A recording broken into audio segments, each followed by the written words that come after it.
Hello friends, आपल्या सर्वांची आवडती मालिका लपंडाव या मालिकेच्या आजच्या गुरुवार 11 जूनच्या एपिसोडमध्ये एकानंतर एक धमाकेदार ट्विस्ट आले आहेत. मग नेमकं घडलंय तरी काय? तर फ्रेंड्स, आजच्या एपिसोडमध्ये सखीला पोलिसांनी ड्रग्स केसमध्ये पकडून नेलं. कान्हाने खूप प्रयत्न केले पण सखीला जामीन मिळाला नाही आणि सखीला आता रात्रभर जेलमध्येच राहावं लागणार आहे. त्यात सरकारने सखीला डिवचण्यासाठी फोन केला पण सखीने सरकारलाच चांगलं डिवचलं. सरकारला म्हणाली, तू खोटाडी आणि मी तुझं सत्य समोर आणणार.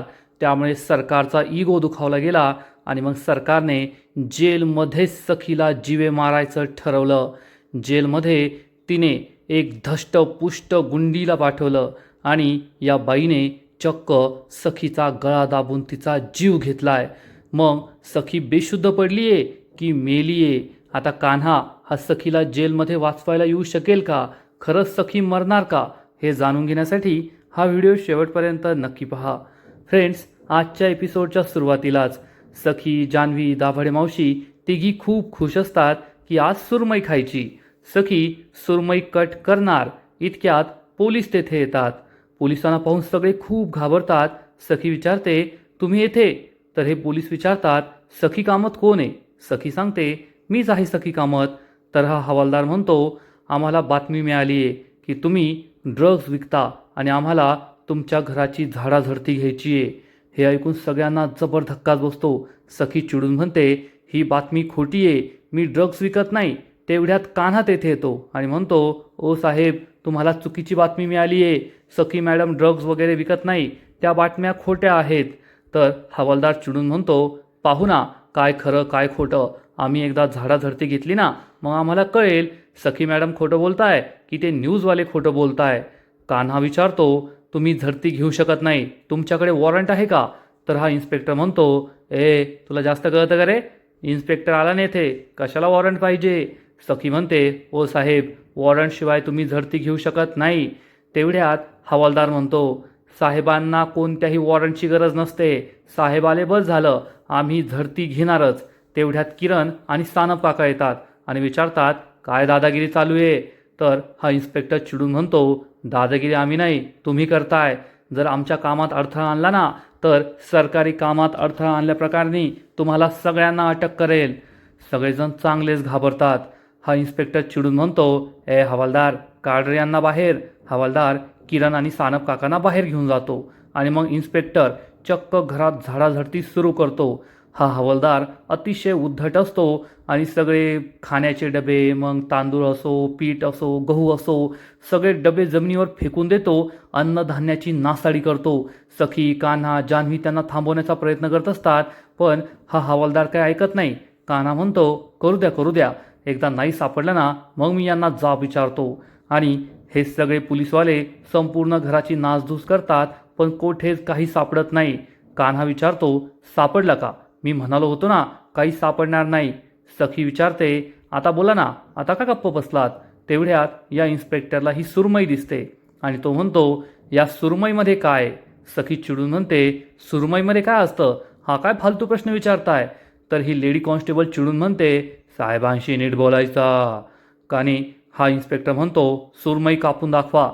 सखी चिडून म्हणते, तुम्हाला काय वाटतं मी या सुरमईमध्ये ड्रग्ज लपवले आहेत? ठीक आहे ना, मी कापून दाखवते. मी खरं बोलतीये, मला कसली भीती?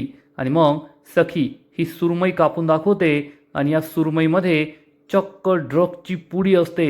त्यामुळे सखी, कान्हा, जान्हवी, दाभाडे मावशी या सगळ्यांना जबर धक्का बसतो. तर पोलीस खूप खुश होतात. ही लेडी कॉन्स्टेबल ही ड्रगची पुडी हातात घेते आणि म्हणते, हे काय? हेच आहेत ते ड्रग्स. इन्स्पेक्टर म्हणतो, हे शोधायला आम्ही आलो होतो. लेडी कॉन्स्टेबल सखीला म्हणते, दुसरी सुरमई कापून दाखव. सखी दुसरी सुरमई कापते आणि त्यातून सुद्धा अशीच एक ड्रगची पुडी बाहेर पडते. त्यामुळे सगळ्यांना जबर धक्काच बसतो. कान्हा विचारतो, तुम्ही ही सुरमई कोठून घेतली होती? सखी सांगते, आत्ता बाहेर एक काकू आल्या होत्या, त्यांच्याकडून घेतली होती. पण आम्हाला नाही माहीत त्यात हे ड्रग्ज कसं आलं. दाभाडे मावशी म्हणते, नक्कीच ती माशावालीच गडबड होती. तिनेच या सुरमईमध्ये हे ड्रग्ज लपवले असतील. दाभाडे मावशी पोलिसांना सांगते, साहेब, मी दाभाडे, समाजसेविका आहे. या मुलीला मी ओळखते. ही मुलगी असं करणं शक्य नाहीये. तुम्ही तिला अटक करू नका, सोडून द्या. इन्स्पेक्टर म्हणतो, तुम्ही तिच्या ओळखीचे आहात म्हणून तिची बाजू घेताय, पण आम्ही तिच्या विरुद्ध न्यूज पाहिल्या आहेत आणि आता आम्ही तिला रंगेहात पकडलंय ड्रग्ज विकताना, त्यामुळे आम्हाला तिला अटक करावीच लागेल. कान्हा, सखी, दाभडे मावशी, जान्हवीला जबर धक्काच बसतो. इन्स्पेक्टर सांगतो, ओ लेडी कॉन्स्टेबल मॅडम, त्यांच्या हातात बेड्या घाला. ही कॉन्स्टेबल सखीच्या हातात बेडी घालते आणि मग सखीला पकडून बाहेर घेऊन येते. बाहेर चाळीतली सगळी माणसं उभी असतात. सगळ्यांना मोठा धक्का बसतो की पोलीस सखीला अटक करताय. कान्हा इन्स्पेक्टरला, पोलिसांना समजवण्याचा प्रयत्न करतो, पण पोलीस काहीच ऐकून घेत नाही. सखीला गाडीत बसवतात. सगळेजण सखीला थांबवण्याचा प्रयत्न करतात, पण पोलीस सखीला आपल्याबरोबर घेऊन जातात. कान्हा गाडीच्या मागे मागे धावतो, पण पोलीस निघून जातात. तेवढ्यात कान्हाला एक कॉल येतो. कान्हा फोन उचलतो तर सरकार त्याला विचारते, कशी होती सुरमई, टेस्टी असेल ना? कान्हा चिडून म्हणतो, म्हणजे हा सगळा तुमचा डाव होता. सरकार म्हणते, मग कोणाचा असेल? काल तू हिरोगिरी केली आणि आज मी व्हिलनगिरी केली, पण तुझ्या हिरोगिरीवर माझी व्हिलनगिरी भारी पडली, एवढं मात्र नक्की. कान्हा चिडून म्हणतो, तुम्हाला काय वाटतं मी सखी मॅडमला तुरुंगात राहू देईल? त्यांना मी तुरुंगातून बाहेर काढणारच. तर सरकार म्हणते, माहिती आहे, बाहेर काढणार आहे. तू विसरला का? सखी ही काही रांगोळीच्या पुड्या नाही विकते. सखीला पोलिसांनी ड्रग्ज विकताना रंगेहात पकडलंय, त्यामुळे तू कितीही प्रयत्न केले ना तरीसुद्धा तू सखीला जेलमधून बाहेर काढू शकणार नाही. कान्हा चिडून म्हणतो, तुम्हाला माझ्या प्रेमाची ताकद माहिती नाही आहे अजून. तर सरकार हसू लागते आणि म्हणते, प्रेमाची ताकद? अरे तू खोटा, तुझं प्रेम खोटं. सखी तुझ्यावर प्रेम तरी करते का? ठीक आहे, मला चॅलेंजेस आवडतात. तू मला चॅलेंज देतोय ना, मग पाहूया कोण जिंकतं. सना जिंकते की मग सरकार जिंकते? असं म्हणून सरकार फोन कट करते. कान्हाला खूप राग येतो. सरकारला मात्र आनंद झालेला असतो की शेवटी मी जिंकले आणि मी सखीला जेलमध्ये पाठवलं. इकडे सखी जेलमध्ये असते आणि म्हणते, ओ साहेब, मी काही नाही केलंय, हे सगळं त्या सरकारचं कटकारस्थान आहे, सोडा मला. तेवढ्यात कान्हा ॲडव्होकेट सुवर्णाला घेऊन तेथे पोहोचतो. आता इन्स्पेक्टर वेगळाच असतो. कान्हा म्हणतो, ओ इन्स्पेक्टर साहेब, सखी मॅडमने काही नाही केलंय. तर हा इन्स्पेक्टर म्हणतो, म्हणजे कालपासून जे टी व्हीवर दाखवत आहे ते सगळं खोटं आहे का? कान्हा म्हणतो, हो ते सगळं खोटं आहे, हा सगळा सरकारचा प्लॅन आहे. तर हा इन्स्पेक्टर विचारतो, सरकार म्हणजे या सखीची आई? अरे काल ती तर रडत होती, मी असं काही केलं नाही, माझी मुलगी निर्दोष आहे असं सांगत होती, आणि ती स्वतःच्या मुलीला कशाला अडकवेल? आई आहे ती. सखी ओढून म्हणते, ती माझी आई नाही आहे. इन्स्पेक्टर चिडून म्हणतो, ओ सखी मॅडम, हळू बोलायचं, पोलीस स्टेशन आहे, तुमचा बंगला नाही आहे. सखी गप्प बसते. कान्हाला खूप राग येतो आणि हा इन्स्पेक्टर म्हणतो, ए हिरो, तुझ्या हिरोईनला सांगून ठेव, तिने गुन्हा केलाय, तिला शिक्षा होणारच. कान्हा म्हणतो, साहेब माझं ऐकून घ्या, तिची काही चूक नाही आहे, हे सगळं सरकारने केलं आहे. ती सुरमईवाली बाईसुद्धा सरकारनेच प्लॅन केली होती, तिनेच या माशामध्ये ड्रग्ज ठेवले होते. तर हा इन्स्पेक्टर म्हणतो, वा रे वा, डिटेक्टिव्हगिरी चांगलीच जमतीये तुला. म्हणजे तू आता आम्हाला सांगणार का काय खरं काय खोटं? कान्हा चिडून म्हणतो, साहेब मी खरंच सांगतोय, आणि तुम्ही सखी मॅडमला असं उचलून नाही आणू शकत, त्यांना असं तुरुंगात नाही टाकू शकत. इन्स्पेक्टर चिडून म्हणतो, आम्हाला अक्कल नको शिकू, नाहीतर तुला सुद्धा जेलमध्ये टाकेल, एवढं लक्षात ठेव. कान्हा खूप चिडतो. तेवढ्या सखी त्याला हाक मारते. कबीर सखीजवळ येतो. सखी त्याचा हात हातात घेते आणि त्याला समजावून सांगते, कबीर ही चिडण्याची, रागवण्याची वेळ नाही आहे. आपल्या दोघांना आता एकत्र येऊन काहीतरी करावं लागेल. माझ्या हातामध्ये आता काहीच नाही आहे, आणि जोपर्यंत मी आतमध्ये आहे तोपर्यंत मी काहीच करू शकत नाही. त्यामुळे तुझ्यावरचा राग बाजूला ठेवून आता आपल्या दोघांना एकत्र यावं लागणार आहे आणि त्या सरकारविरुद्ध लढावं लागेल. हे ऐकून कान्हा खूप इमोशनल होतो. तेवढ्यात ॲडव्होकेट सुवर्णा या इन्स्पेक्टरला ठणकावून सांगते, इन्स्पेक्टर साहेब, तुम्ही असं कोणत्याही महिलेला डायरेक्ट तुरुंगात नाही टाकू शकत. मला माहिती आहे आज विकेंड आहे, सखीला जामीन मिळणं अवघड आहे, पण ऑन ड्युटी रजिस्ट्रारकडे तुम्ही जाऊ शकता, सखीला हजर करू शकता, आणि मग तेथे काय होतं ते आपण पाहूया. जर आपण दोघांनी कायद्याच्या पद्धतीने वागलं ना तर जास्त बरं होईल. इन्स्पेक्टर म्हणतो, बरं झालं कुणीतरी समजदारीने बोलणारं भेटलं. कान्हाला खूप राग येतो, पण सखी त्याला शांत करते आणि आता सखीला मॅजिस्ट्रेटकडे हजर करणार असतात आणि मग तेथे कळणार की सखीला जामीन मिळतो की मग सखीला रात्रभर किंवा 2 दिवस जेलमध्येच राहावं लागेल. इकडे सरकार आणि नंदा या दोघी टी व्ही पाहत असतात आणि टी व्हीवर सखी विरुद्ध बातम्या सुरू असतात की सखी कामत, तेजस्विनी कामतची मुलगी आणि राजलक्ष्मी किर्लोस्कर यांची नातसून, तिला ड्रग्ज विकताना रंगेहात पोलिसांनी पकडलंय आणि मग तिला जेलमध्ये टाकण्यात आलंय. पोलिसांनी तिला जेलमध्ये टाकलंय. हे ऐकून सरकार नंदा तर खूप खुश होतात, पण परशुराम आणि मीनाक्षीला जबर धक्काच बसतो. परशुराम चिडून म्हणतो, अरे वाटेल ते बोलतीये बाई, तोंडाला येईल ते बोलतीये, आमची सखी अशी नाहीये. हे ऐकून सरकारला खूप राग येतो. सरकार टी व्ही बंद करते आणि परशुरामला जाब विचारते, परशू काय बोलला तू, परत एकदा बोल. मीनाक्षीला समजतं आता परशूची धुलाई आहे. मीनाक्षी म्हणते, सरकार ते असं म्हणत होते की सखी एकदम हातातून गेलीये, वाया गेलीये. सरकार चिडून म्हणते, तुला नाही त्याला विचारलं. तेवढ्यात गौतम तेथे येतो आणि म्हणतो, सरकार तुम्हाला त्याला विचारायचं विचारा, नाहीतर तिला विचारायचं विचारा, पण सत्य हेच आहे की आता थोड्याच वेळात या सगळ्या बातम्या बंद होणार आहेत. सरकार गौतमकडे रागाने पाहते तर गौतम सरकारला ठणकावून सांगतो की सखी ही निर्दोष सुटणार आहे. मी आत्ताच कान्हाला कॉल केला होता आणि कान्हाने मला सांगितलंय की सखीला मॅजिस्ट्रेट समोर हजर करणार आहे आणि मग सखीला लगेच जामीन मिळेल, सखी जेलमधून बाहेर येईल. सरकार खूप खुश होते आणि म्हणते, वा रे वा गौतम, मला तुझा हा कॉन्फिडन्स आहे ना खूप आवडतो. अरे सखी ही काय रांगोळीच्या पुड्या नव्हती विकत, सखी ड्रग्स विकत होती, ड्रग्स.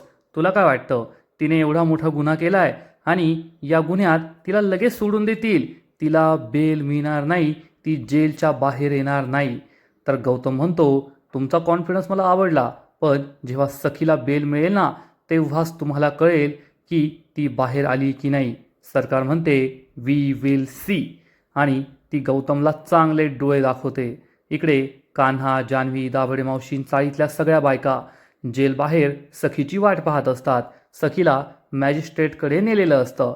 सगळ्या बायका सरकारला शिव्या शाप देत असतात की त्या सरकारचं कधी भलं होणार नाही, तिला किडे पडतील. एकतर आधीच सखीला घराबाहेर काढलं आणि आता सखी विरुद्ध अशी कट कारस्थानं करतीये. कान्हा खूप टेन्शनमध्ये असतो. किरण म्हणतो, तुम्ही सगळे शांत व्हा, सगळं चांगलं होणार आहे. तेवढ्यात जान्हवीला मोबाईलवर सखी विरुद्ध बातमी दिसते. जान्हवी कान्हा आणि सगळ्यांना ही बातमी दाखवते. तर ही न्यूज रिपोर्टर सखीला वाटेल ते बोलत असते. सखी कामत ड्रग विकते, सखी कामत स्वतः ड्रग्ज घेते, ती अशी आहे, ती तशी आहे. हे सगळं पाहून कान्हाला खूप वाईट वाटतं. सगळ्यांनाच टेन्शन येतं. चाळीतल्या बायका म्हणतात, या रिपोर्टरला काय खोटं बोलायला जातं, तोंडासमोर माईक आला का तोंडाला येईल ते बोलत सुटतात, नालायक कुठले. कान्हा खूप दुःखी होतो आणि म्हणतो, जान्हवी बंद कर हे सगळं, याचा मला खूप त्रास होतोय. आणि तेवढ्यात पोलिसांची गाडी तेथे येते. सगळेजण या गाडीजवळ जातात तर पोलिसांनी सखीला पकडलेलं असतं. सखीच्या हातात अजूनसुद्धा बेड्याच असतात. कान्हा म्हणतो, मला सखीशी बोलू द्या, पण पोलीस सखीशी काही बोलू देत नाही आणि आतमध्ये निघून जातात. तेवढ्यात सुवर्णा रिक्षा तेथे येते. कान्हा आणि सगळेजण सुवर्णाजवळ जातात आणि विचारतात, काय झालं सुवर्णा मॅडम, सखीला जामीन मिळाला की नाही. तर सुवर्णा सांगते, नाही, सखीला जामीन नाही मिळालाय, तिला मॅजिस्ट्रेट साहेबांनी जामीन नाकारलाय. कान्हा आणि सगळ्यांना जबर धक्काच बसतो. कान्हा विचारतो, असा कसा जामीन नाकारला. तर ही वकिलींबाई सांगते, आता काय सांगू तुम्हाला, सखी विरुद्ध खूप मोठे मोठे पुरावे आहेत त्यांच्याकडं. सखीने ड्रग्ज विकले अशी केस केली आहे तिच्यावर, त्यामुळे जामीन मिळणं अवघड आहे. आणि त्यात मागील 2 दिवसांपासून सखी विरुद्ध टी व्हीवर बातम्या फ्लॅश होत आहे, त्याचासुद्धा नक्कीच मॅजिस्ट्रेट साहेबांवर प्रभाव पडला असेल, त्यामुळे त्यांनी जामीन नाकारलाय. त्यामुळे आता आज रात्रभर सखीला जेलमध्ये राहावंच लागणार, तिला रिमांड होममध्ये ठेवलंय. हे ऐकून कान्हाला खूप राग येतो. चाळीतले सगळेजण टेन्शनमध्ये येतात. कान्हा चिडून म्हणतो, आता मी काय सोडत नाही, 1 मिनिटसुद्धा मी सखीला आतमध्ये राहू देणार नाहीये.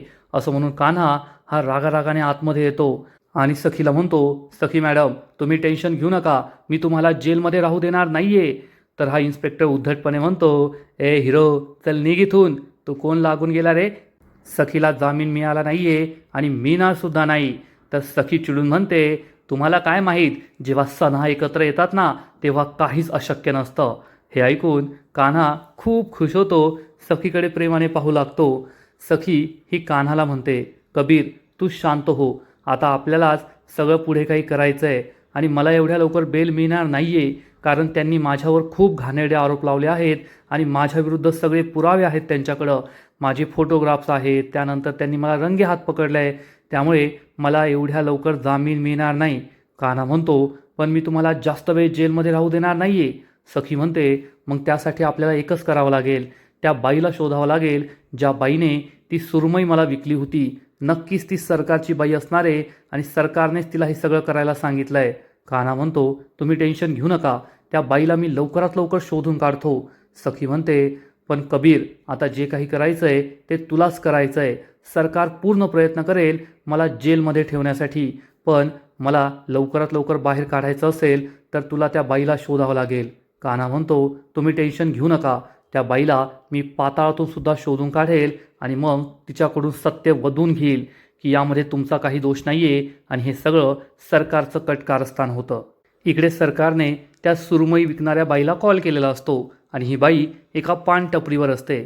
सरकार म्हणते, खूप भारी काम केलंस तू आजकाल, तसे पण माझे तारे चांगले चमचमताय. ही बाई खूप खुश होते.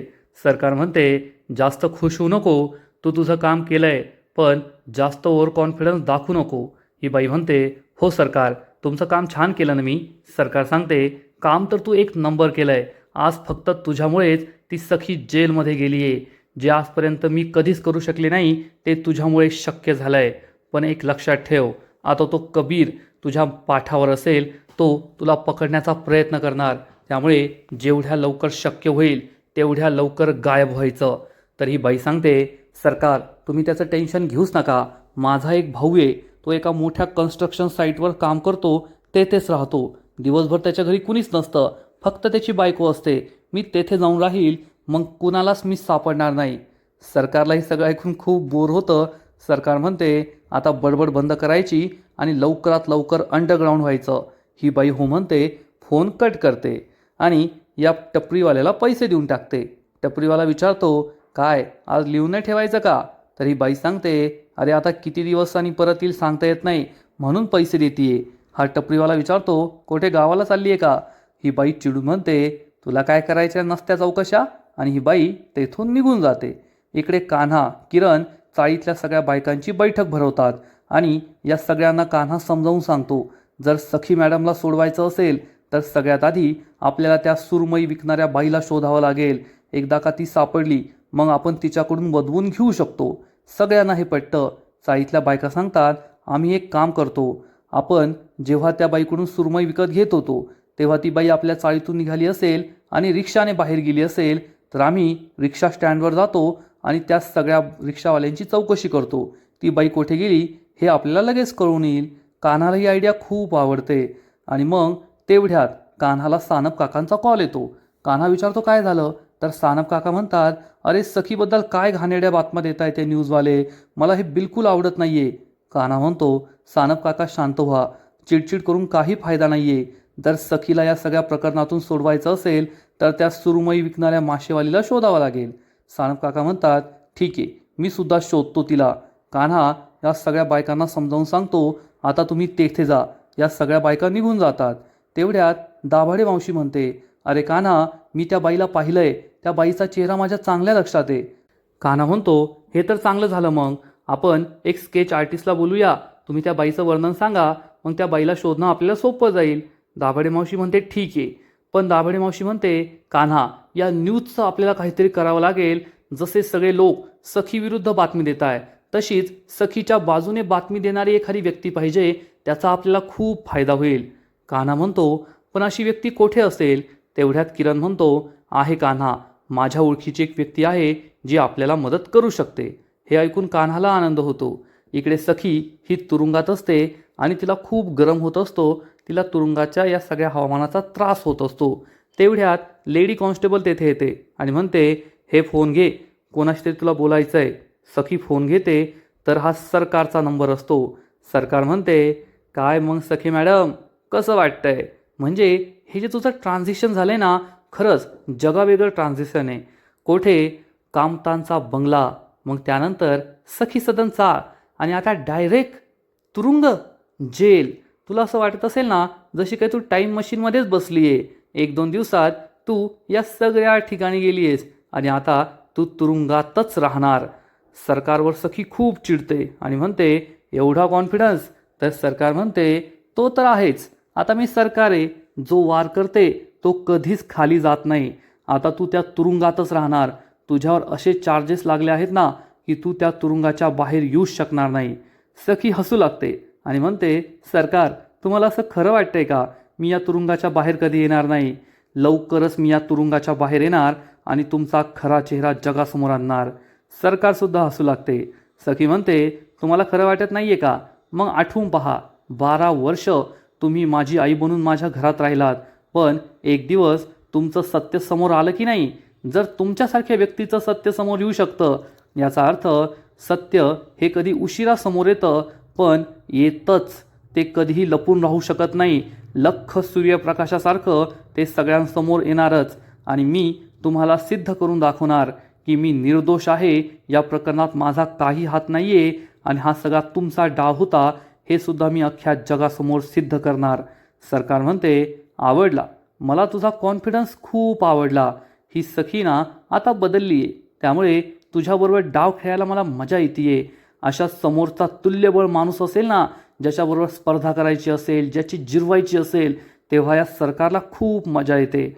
आणि इकडे किरणने एका पत्रकाराला कॉल केलेला असतो आणि तो या पत्रकाराला सांगतो, सखीबद्दल ज्या बातम्या दिल्या जात आहे ना त्या खूपच चीप आहेत. तर हा पत्रकार म्हणतो, खरं आहे तुझं किरण, पण शेवटी सगळा TRPचा गेम आहे, बिझनेसचा गेम आहे. लोकांना अशा चटपटीत मथळ्यावाल्या बातम्या खूप आवडतात आणि सगळे तेच करताय. कान्हा म्हणतो, पण तू काहीतरी वेगळं करू शकतो. पत्रकार विचारतो, वेगळं म्हणजे? तर कान्हा त्याला समजावून सांगतो, प्रत्येक गोष्टीची दुसरी बाजू असते. आता सगळे पत्रकार, सगळे न्यूज चॅनल एकच बातमी देत आहे की सखी दोषी आहे, पण तू अशी बातमी दे की या सगळ्या प्रकरणात सखीला गोवलं गेलंय आणि सखी निर्दोष आहे. लोकांना काहीतरी वेगळेपण मिळेल आणि मग लोक तुझं चॅनल पाहतील. या पत्रकाराला ही बातमी इंटरेस्टिंग वाटते. तो विचारतो, हे खरं आहे का? कान्हा सांगतो, 100% खरं आहे. या सगळ्या प्रकरणात सखीला सरकारने गोवलंय. सखीची त्यात काही चूक नाही आहे. आम्ही तुला पुरावेसुद्धा देऊ शकतो, पण तू आमची मदत करशील का? तर हा पत्रकार म्हणतो, जर तुमची बाजू सत्याची असेल ना तर मी तुम्हाला मदत नक्कीच करेल, तुम्ही काळजी करू नका. किरण म्हणतो, ठीक आहे, मग मी तुला येऊन भेटतो आणि या सगळ्या प्रकरणाबद्दल सांगतो. पत्रकार म्हणतो, लवकर ये, आपण सखीच्या बाजूने बातमी चालूया. हे ऐकून कान्हा आणि किरण खूप खुश होतात.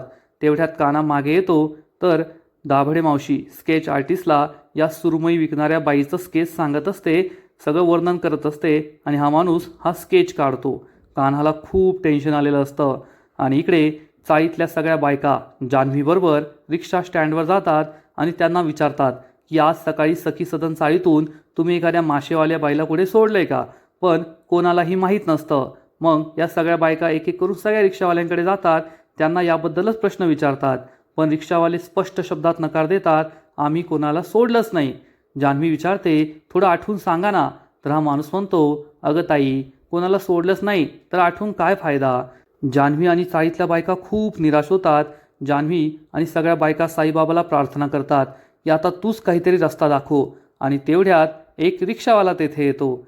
जान्हवी खूप खुश होते आणि मग सगळेजण या रिक्षावाल्याला जाऊन विचारतात की तुम्ही आज सकाळी सखी सदन चाळीतून एखाद्या माशेवालीला सोडलंय का? हा रिक्षावाला सांगतो, सखी सदन चाळीतून? अरे हो, सोडलंय ना. काय सांगू तुम्हाला, त्या माशांचा इतका घाणेरडा वास येत होता, माझं तर डोकंच बंद पडलं. जान्हवी विचारते, कुठं सोडलं त्या बाईला? तर हा माणूस सांगतो, विजयनगरमध्ये. हे ऐकून जान्हवी खूप खुश होते आणि पुन्हा एकदा साईबाबांना नमस्कार करते, त्यांचे आभार मानते. तर इकडे सखी ही सरकारला ठणकावून सांगते, सरकार हा माझा कॉन्फिडन्स आहे, हा माझा आत्मविश्वास आहे. तर सरकार चिडून म्हणते, तुझ्या याच कॉन्फिडन्सच्या मी चिंधड्या करणार आहे आणि तू कधीच त्या जेलमधून बाहेर येऊ शकणार नाही. सखी चिडून म्हणते, कळेल ना कोणाच्या चिंधड्या होत आहे, माझ्या आत्मविश्वासाच्या की तुमच्या माझाच्या? सरकारला खूप राग येतो. सखी म्हणते, ठेवा आता फोन, माझा एवढा वेळ फुकट नाही आहे तुमच्यावर वाया घालवण्यासाठी. सखी फोन कट करते. सरकारला खूप राग येतो आणि ती तिचा फोन फेकून देते. ही सखी जेलमध्ये गेलीये, एवढी बदनामी होतीये, तरी तिचा सुंभ जळला पण पीळ नाही गेला. आता तिला सोडायचं नाही असं सरकार ठरवते आणि आजचा एपिसोड येथेच संपतो. फ्रेंड्स, लपंडाव या मालिकेचा आजचा एपिसोड खरंच खूप भारी होता. एकीकडे सखी जेलमध्ये आहे आणि कान्हा तिला सोडवण्याचा प्रयत्न करतोय, परंतु कालपर्यंत जो कान्हा कबीर किर्लोस्कर बनून SP, DSP, कमिशनर सगळ्यांना कॉल करायचा, आज त्याची काहीच ओळख नाहीये आणि तो एका इन्स्पेक्टरला सुद्धा घाबरतोय. हे पाहून अजब वाटतंय. लपंडाव या मालिकेचा आजचा एपिसोड तर खूप भारी होता, पण पुढील एपिसोड एकदम धमाकेदार असणार आहे. आजपर्यंतचा सगळ्यात मोठा धमाका होणार आहे. मग नेमकं घडणार तरी काय? तर फ्रेंड्स, लपंडाव या मालिकेच्या पुढील एपिसोडमध्ये आपण पाहू की सरकारला खूप राग आलेला असेल. त्या सखीने माझा अपमान केला. सरकार नंदाला सांगेल आता सखीचे दिवस भरले, सखी आता मरणार, जेलमध्ये कुणीही कोणाला मारू शकतं असं म्हणून सरकार चक्क एका धष्टपुष्ट बाईला सखीची सुपारी देणार आणि ही बाई जेलमध्ये जाईल. सखी तिच्यासमोर एखाद्या मुंगीसारखी असेल, म्हणजे एखादा हत्ती जसा एखाद्या मुंगीला चिरडून टाकतो तशी ही जाड बाई चक्क सखीचा गळा दाबणार. सखीला आरडण्याची ओरडण्याची सुद्धा संधी मिळणार नाही आणि ही बाई सखीचा गळा दाबून तिला मारून टाकेल आणि तिला फेकून देईल. सखी ही बेशुद्ध होऊन जमिनीवर पडणार. म्हणजे सरकारने आजपर्यंतचा सगळ्यात भयानक, सगळ्यात डेंजरस प्लॅन बनवला आहे. कारण आजपर्यंत सरकारने जेव्हा जेव्हा सखीला मारण्याचा प्लॅन बनवला तेव्हा सखी वाचली आहे. कारण तेव्हा सखी तुरुंगात नव्हती आणि कान्हा तिला वाचवायला आला होता. कान्हाने अनेक वेळेस सरकारच्या तावडीतून, सरकारच्या प्लॅनमधून सखीचा जीव वाचवला आहे. पण आता सखीने स्वतःच्या हातानेच पायावर धोंडा मारून घेतला आहे. सरकारने तिला डिवचण्यासाठी कॉल केला होता, पण सखीने तिलाच डिवचलं आणि सरकारचा अपमान केला आणि सरकारला हा अपमान बिलकुल सहन झालेला नाही आहे. अनेकदा जेलमध्ये कैदी एकमेकांवर हल्ला करतात आणि सरकारने हाच प्लॅन बनवला. सरकारने नंदाला सांगितलं की आजपर्यंत जेलमध्ये अनेकांचे खून झाले आहेत आणि आता सखीबरोबर सुद्धा तेच होणार. कैदी एकमेकांमध्ये भांडतात, मारामाऱ्या करतात, खूनसुद्धा करतात आणि आता सखीबरोबर सुद्धा तेच होईल. सखीचा जेलमध्ये जीव जाणार आणि कोणाचा माझ्यावर संशयसुद्धा येणार नाही. म्हणजे सखी मरणार आणि मला कसलंही टेन्शन राहणार नाही आणि सरकारने तेच केलं आहे. नक्कीच तिने या बाईला पैसे दिले असतील, सखीची सुपारी दिली असेल आणि तिच्यासमोर सखीचं टिकणं म्हणजे अशक्य, एवढं मात्र खरं. तर फ्रेंड्स, तुम्हाला हा ट्विस्ट आवडला आहे का? नक्कीच कमेंट करून सांगा. आणि लपंडाव मालिकेचे असेच नवीन नवीन एपिसोड, नवीन नवीन अपडेट सर्वात आधी पाहण्यासाठी व्हिडिओला लाईक करा, शेअर करा, चॅनलला सबस्क्राईब करून बेल आयकॉनवर क्लिक करा. म्हणजे या मालिकेचे नवीन नवीन एपिसोड तुम्हाला सर्वात आधी पाहायला मिळतील.